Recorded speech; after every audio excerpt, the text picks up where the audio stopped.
Hey, what is up guys, and welcome back to my channel. And for today's video I want to talk about an update that I made on my portfolio, and I want to share all this information with you. So before we get into the content, if you like this video, please hit the like button and subscribe to my channel, and also leave comments in the comment section below. If you have ideas about future videos as well, leave all those comments in the comment section below. So to get into the content, first of all, it's been approximately 2.5 months since I opened my first account and started to invest in the stock market, in the Canadian market and the US market.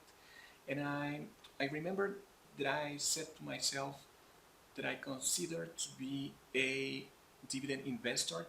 What it means is that actually a dividend investor is looking for companies, first of all, that pay a dividend, and second, companies that have increased the dividend they have been paying over time, and companies that have a long history of paying dividends.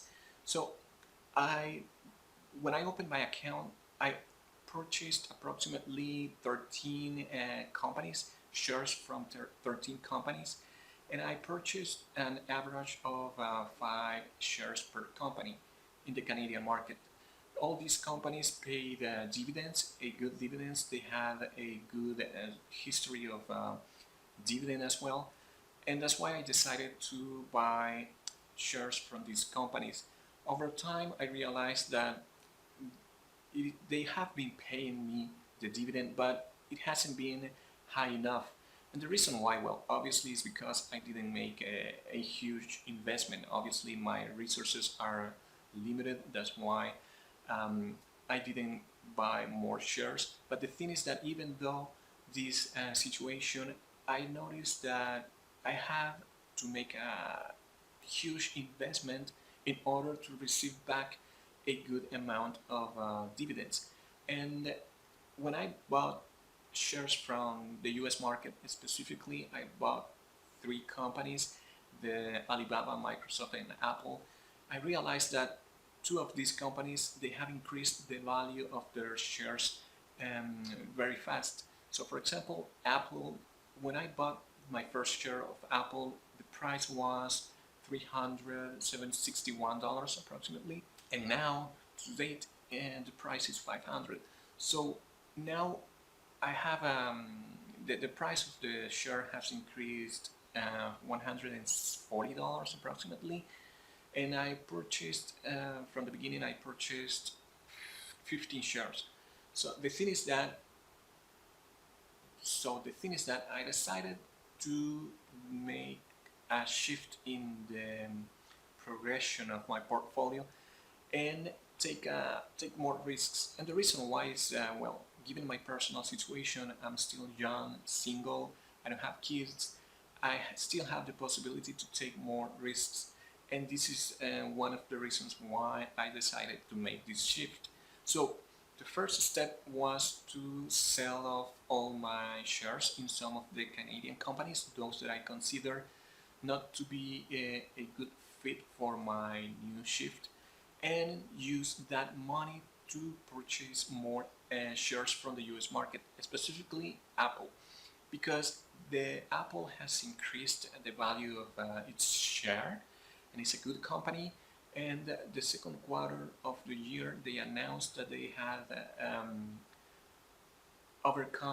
they had surpassed the expectation of the company, meaning that they sold more products and services than expected. So they are making more money even in those months where we were living or going through the worst days of the situation that we all know. So that's one of the reasons why the price of the company, the stock, soared even more. And I noticed that trending in this company, so that's why I purchased even more shares. So when I sold the shares of some of the Canadian companies that I previously owned, I used that money to buy even more shares. Now my position is of 18 shares, and the profit that I'm making out of these 18 shares is approximately 1,100 US dollars, which is actually really good. And I know that we don't have to put all the eggs in one basket because it's too risky.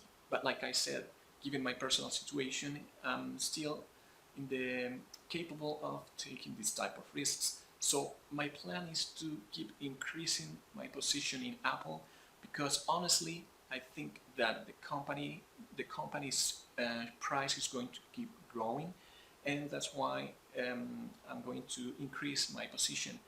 So I still own some Canadian shares, specifically three companies. I'm going to bring you more details about these companies and why I decided to hold on to these companies.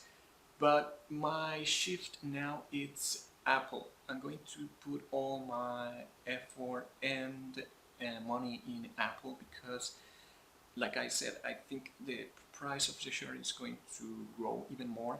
And now that they have announced that the stock split 4-1 that is coming tomorrow, I think it's going to be even more affordable for regular or normal investors like you and me to purchase even more stocks. So what I remember when I saw before opening my first account, I remember seeing the price of the share of Tesla. It was approximately $600, and I said to myself, it's already too expensive for me.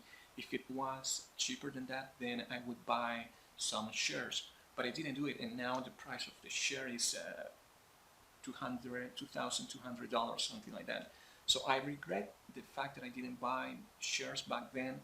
But the thing is that, like I said, the price was a bit expensive for me, and since it was the first time that I was going to invest in this type of market, I was a little scared of doing an investment like that.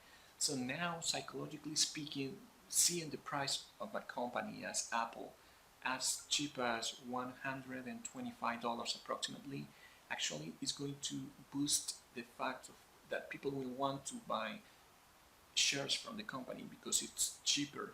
Like I said, psychologically speaking, is going to help a lot. So that's the reason why I think, and this is personal, the price of the share is going to increase and it's going to double in what, approximately 6 months, maybe. I don't know. This is just my opinion. But like I said, I'm going to increase even more my position in this company, hoping that the price is going to increase and it's going to double over time. And that is the reason why I'm taking this risk. And I wanted to bring this update to you because it's been a while since I put out my last video in this channel. And I remember that I was going to go into details on the companies that I first purchased and the companies that were dividend oriented, but now since I made this shift, I thought that it was going to be a good idea to bring you all this update and the change that I made on my portfolio. So this is risky because remember, you don't have to put all your eggs in one basket, but I'm doing it right now. I think that is a risk that somehow is not that crazy because we're talking about Apple. They have reported um, good numbers from the last quarter, better than expected. So that is the reason why I think it's going to continue increasing. So if you like this video, please hit the like button and subscribe to my channel. You're going to help me a lot. So I'm going to put out another video during the next week talking about the split of the company and how the share of the company has behaved over time, and we'll see what's going on. So thank you for watching. Have a good one.